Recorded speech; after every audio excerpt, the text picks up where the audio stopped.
Oi gente, tudo bem com vocês? Então, no vídeo de hoje a gente está começando aqui mais um Café com Holder, onde eu tomo um café enquanto respondo as principais dúvidas que vocês deixaram lá no meu Instagram. Então, se você ainda não me segue lá, entra lá, @fabio.holder, eu posto conteúdos diários lá sobre investimentos, é um acompanhamento um pouquinho mais próximo que eu tenho com alguns de vocês. Então, me segue lá também e vamos embora aqui para as perguntas. Primeira pergunta aqui do Zé Albuquerque. No mercado eficiente, o Circuit Break é necessário? Bom, excelente pergunta, tá, Zé? O que acontece? É importante a gente definir o que é o Circuit Break, né? Em inglês, circuit é circuito e breaker é quebrar, né? Break é quebrar, então seria interrompimento de circuito, né? A tradução. E, bom, diferente do que a maioria das pessoas acham, o Circuit Breaker ele não foi criado para fazer o mercado se acalmar, né? O Circuit Break não tem essa intenção. A intenção do Circuit Breaker é a mesma intenção que a bolsa faz quando uma empresa fica ex-dividendos. O Circuit Breaker ele tem a intenção não de tranquilizar os investidores, mas sim de fazer com que as ordens que tinham sido colocadas automatizadas sejam retiradas e os investidores coloquem de novo essas ordens. No mercado de ações a gente pode dar ordens tanto na pedra, que a gente chama, que é você colocar uma ordem que agrida o book, que tome a oferta de quem está vendendo ou que tome a oferta de quem está comprando, você vai lá e dá a sua ordem, tudo bem, a ordem vai pro book, ou você deixa a sua ordem lá pendurada, por exemplo, a ação está sendo negociada a R$15, você pode ir lá botar uma ordem a R$14 e deixar essa ordem lá parada, isso é uma ordem tradicional. Existem alguns tipos de ordens que são as ordens automatizadas, você pode fazer algumas condicionantes, por exemplo, a ação está R$15, quando a ação bater R$14, eu posso automatizar assim, tá? A ação tá 15, quando a ação chegar a 14, dispare uma ordem e venda a mercado. Ou, quando a ação chegar em 14, coloque uma ordem de 13. Então eu posso colocar ordens condicionadas, só que um volume muito grande de ordens condicionadas pode disparar um flash crash, que a gente chama, que é uma queda muito abrupta de alguns segundos por causa dos robôs que ficam operando e dando essas ordens automatizadas. Então o intuito do Circuit Breaker é quando a bolsa tiver uma variação X, né, no caso 10, depois 15, depois 20, simplesmente a bolsa tirar todas as ordens e os investidores reporem essas ordens e não deixar nenhum disparo automático, puxar as ordens muito para baixo ou muito para cima em um curto espaço de tempo, em alguns segundos, como já aconteceu várias vezes lá nos Estados Unidos. Então esse é o principal objetivo do Circuit Breaker. Pergunta aqui do Lucas: o que fazer se minhas cartas de informe de rendimentos não chegarem? Estou preocupado. Bom, até postei no meu Instagram também um dia desse que as minhas acabaram de chegar, né? Chegaram agora aqui no meio de março, mais ou menos, algumas não chegaram todas, e o meu conselho que eu tenho para vocês é o seguinte: eu invisto tem 12 anos na bolsa e todos os anos, impreterivelmente, as cartinhas chegam. Então, espere, não tenha agonia, uma hora vai chegar, tá? Veja se no SEI, tá? Talvez esteja meio tarde, né? Mas veja se no canal eletrônico do investidor dentro da B3 seu endereço está atualizado, se na sua corretora o seu endereço está atualizado, porque eles vão buscar essas informações por lá. Então veja isso. Segundo ponto, se não chegar de jeito nenhum, você tem que ir lá no escriturador buscar. Ou seja, você pode ir lá no Bradesco, vai numa agência do Bradesco, você pode ir numa agência do Itaú, numa agência do Banco do Brasil, em uma agência da Caixa, dependendo de quem seja o escriturador das suas ações, e pedir um informe de rendimentos por lá. Você também consegue fazer isso indo pessoalmente nas agências. Uma outra forma que o Itaú e, se eu não me engano, o BTG disponibilizaram online é você entrar online, fazer um cadastro e retirar os informes por lá. Só que se você entra no Itaú, você vai pegar só as ações que são escrituradas no Itaú. Se você entra no BTG, você vai pegar só os fundos imobiliários que são escriturados pelo BTG, ou as ações que sejam escrituradas pelo BTG. Então, dependendo das ações que você invista, você não vai conseguir tirar tudo online, mas você sempre consegue tirar presencialmente. Próxima pergunta aqui do Medis46. Não tem muito a ver com o tema do canal, mas como você administra o seu tempo? Bom, vou ser bem breve aqui, eu não tenho nenhum planejamento de tempo, de a hora que eu acordo, agora eu vou fazer tantas horas disso, tantas horas daquilo.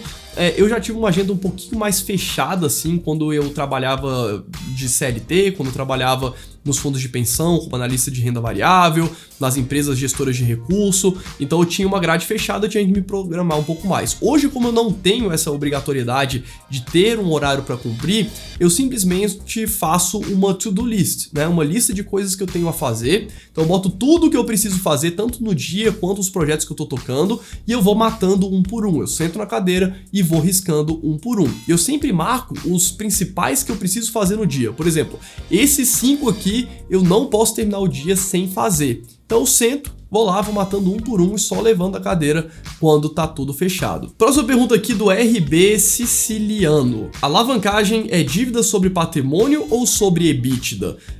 Bom, excelente pergunta. Em relação à alavancagem, quando a gente fala alavancagem financeira de uma empresa, que a gente está falando de estrutura de capital e como que a empresa financia os seus projetos, se é através de dívida, se é através do patrimônio dos sócios ou se é através dos dois e qual é essa relação, a gente tem 2 formas de medir isso. A primeira delas é comparar a dívida total com o patrimônio líquido, que você vai ter uma ideia de qual que é a proporção de recursos tomados de terceiros no mercado através de dívida e dinheiro aportado pelos sócios, que representa no final do dia o patrimônio líquido da empresa, e o que sobrou de lucro também fica contabilizado no patrimônio líquido. Então a gente consegue ter essa relação. Então, por exemplo, uma dívida bruta para patrimônio líquido de uma vez e meia é uma dívida moderada para alta, né? Só que o que acontece? O patrimônio líquido das empresas, muitas vezes ele é distorcido, principalmente em empresa que tem muito tempo de mercado. As empresas não costumam reavaliar os seus ativos recorrentemente. Por exemplo, se a empresa tem um terreno, se a empresa tem um prédio, ela não vai ficar reavaliando o valor de mercado porque isso gera tributação. Então, muitas vezes, os ativos da empresa eles são subvalorizados, principalmente por causa da contabilidade, que tende a ser um pouco mais rígida nesse sentido, de sempre minorar os ativos e majorar os passivos pelo princípio da prudência, né? Então, por exemplo, você sempre vai gerar uma despesa de depreciação maior do que aquela depreciação real daquele ativo. Então, você tende, no longo prazo, ter um patrimônio líquido menor do que aquele patrimônio líquido real, se a empresa fosse realmente liquidar todos os seus ativos a valor de mercado. Inclusive por isso que a maioria das empresas na bolsa negociam por múltiplos maiores do que o do patrimônio líquido, porque aquele patrimônio líquido contábil, ele normalmente é menor do que o real. E uma outra forma de você comparar é a dívida líquida da empresa, ou seja, toda a dívida bruta menos o caixa que ela tem, comparar isso com o resultado operacional, com o EBITDA, também é um outro indicador, que é a dívida líquida sobre EBITDA.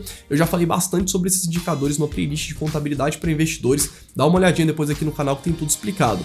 Mas o indicador dívida líquida sobre EBITDA, ele mostra pra gente quantos anos de resultado operacional, porque o EBITDA a gente tá pegando anual dos últimos 12 meses, então quantos anos de resultado a empresa precisa gerar para pagar toda a dívida caso ela queira. Também já fiz um vídeo aqui no canal falando só sobre por que as empresas se endividam, dei uma olhadinha lá depois para você entender por que as empresas não zeram a sua dívida e por que é saudável ela sempre manter um certo nível de endividamento. Última pergunta aqui do Alisson Dambros. Nos Estados Unidos da América, o dividendo distribuído pela empresa ao ETF é tributado?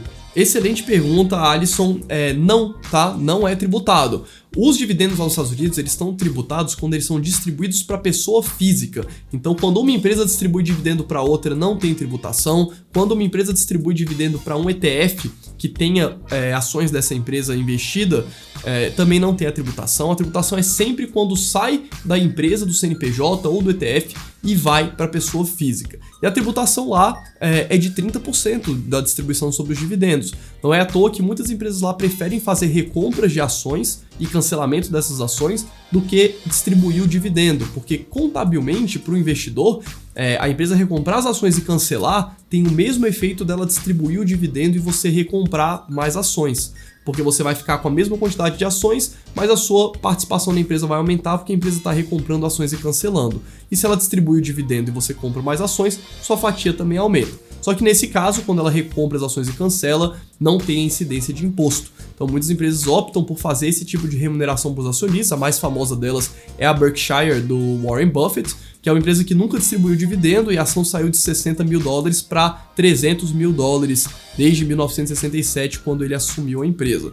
Então são estratégias diferentes. Muitas empresas também distribuem os dividendos, faz parte do jogo e tá tudo certo. Você só precisa conhecer isso, né, para você montar a sua carteira pro longo prazo. Eu pessoalmente invisto lá. Tem uma empresa que paga muito dividendo, tem empresa que não paga nada de dividendo, tem empresa que faz muita recompra, tem empresa que não faz recompra. Então isso é uma variável que está muito fora do nosso âmbito, né? Eu sempre falo que o importante para o investidor é você sempre focar no que está no seu alcance. e nunca o que não está no seu alcance. E a impressão que eu tenho é que a maioria dos investidores foca muito no que não está no alcance deles, né? Então, por exemplo, tributação de dividendos. Todo mundo fica desesperado com isso aqui no Brasil, mas você não tem nada que você possa fazer. A única coisa que você pode fazer é diversificar. Né? Diversificar no Brasil, diversificar no exterior, diversificar em classes de ativos. Por isso que é tão importante você diversificar a sua carteira, porque isso não está no seu âmbito, né?